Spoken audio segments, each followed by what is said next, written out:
All right, joined now by Will Hewlett, Caleb Williams' personal quarterbacks coach through QB Collective. Will, thanks for joining us. Off the bat, when did you first start working with Caleb? Yeah, I started with Caleb, a gentleman by the name of Chris Basha, a good friend of mine who worked with him when he was a young quarterback.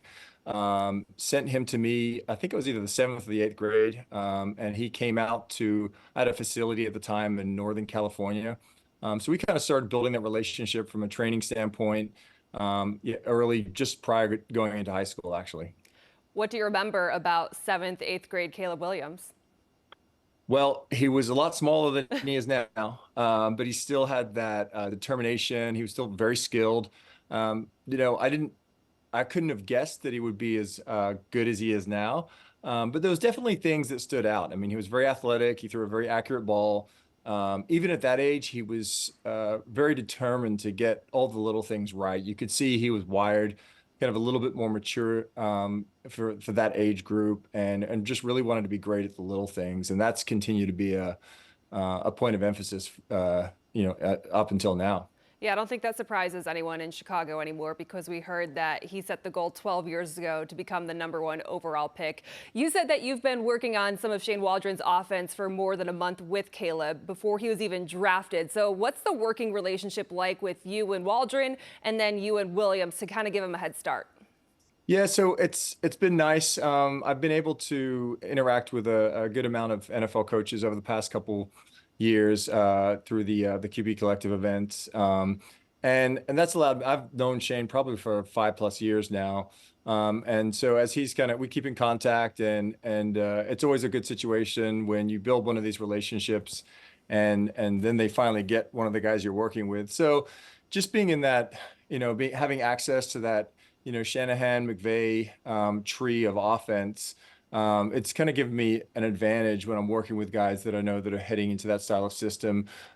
We've got, a good understanding of how they operate on, an offensive basis. And then really just with Shane, understanding where he's coming from, what his expectations are, and then trying to match that into the training, and kind of blend the two, right? I think with an athlete like Caleb, he's got a skill set, things that he's comfortable with, things that he excels at.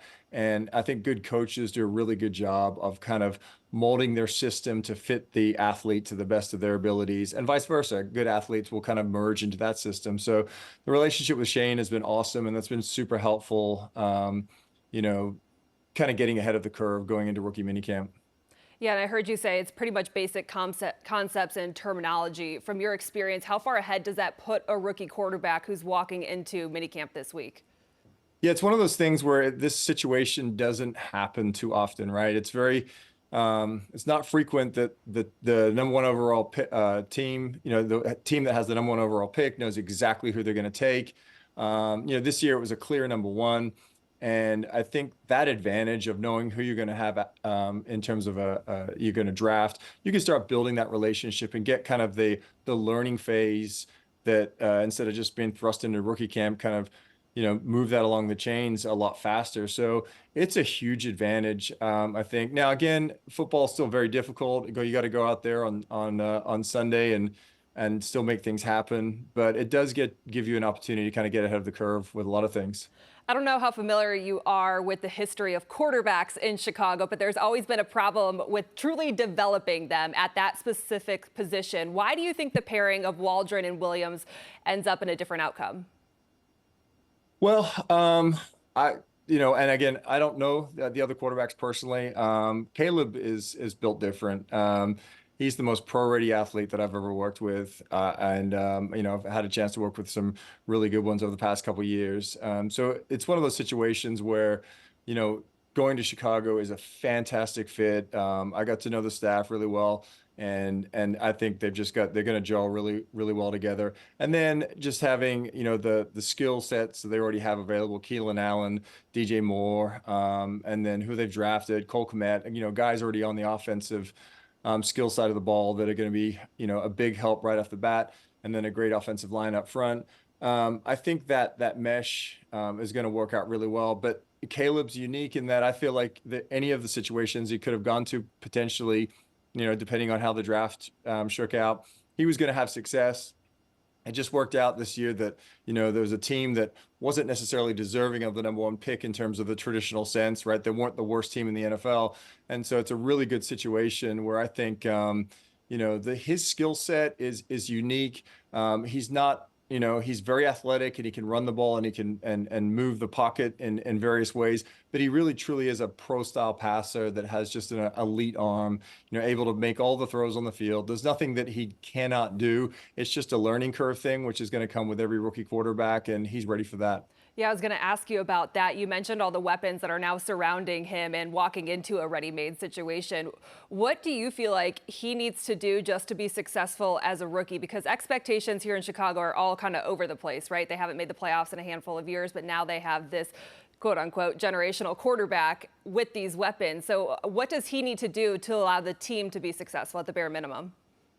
I mean, first off, he's just got to win the locker room, and I'm confident that he will. The people that are around Caleb, his teammates from previous, schools, and just even in the training, how he interacts with, all different types of athletes and coaches and people that we have involved. I think rolling into the Bears, initially it's just going to be gaining the respect of the teammates around him. And he was so excited when he knew that it was locked in that he was going to go to the Bears. And then they start building those relationships with some of those athletes. He couldn't wait to get a chance to throw with Keenan Allen. It's one of those deals where I think once you build the trust of your teammates, and that starts with just how you work, how you respond to leadership. Obviously, you're a quarterback, so you're kind of looked at as a leader right off the bat. But building that kind of rapport with your team is really, really important early on.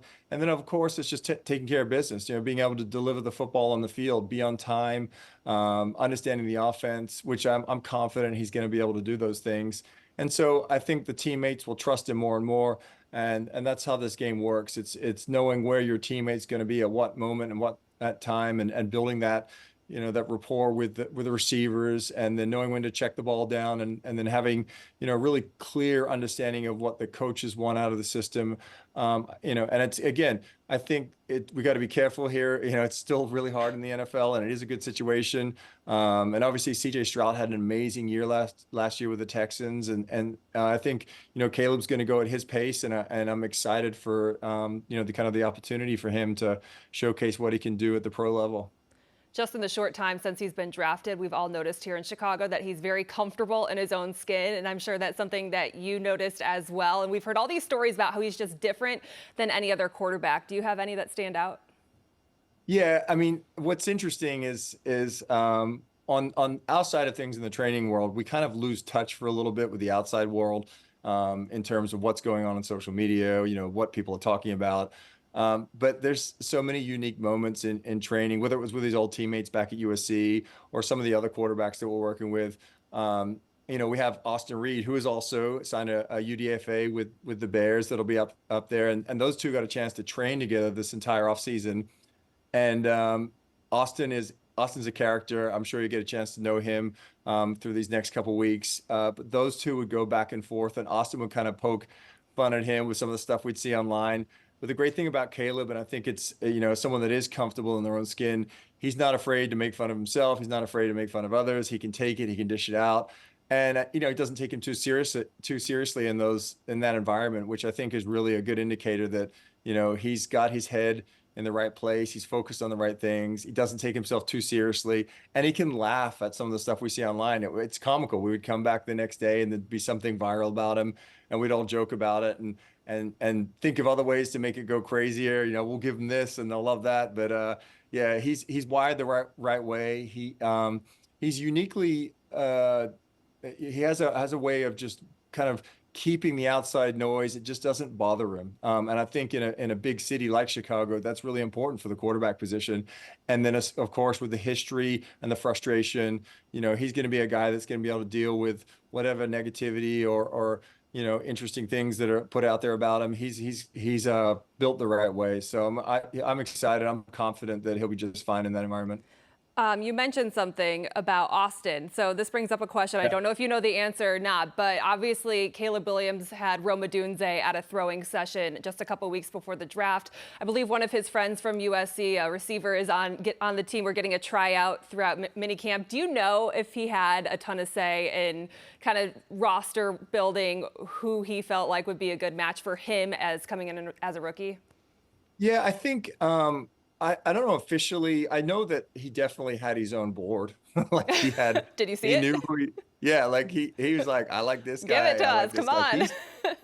he's into it. He loves it. And I think that's important. I think you want a guy that's dialed into, who's the up and comers and who you're confident in.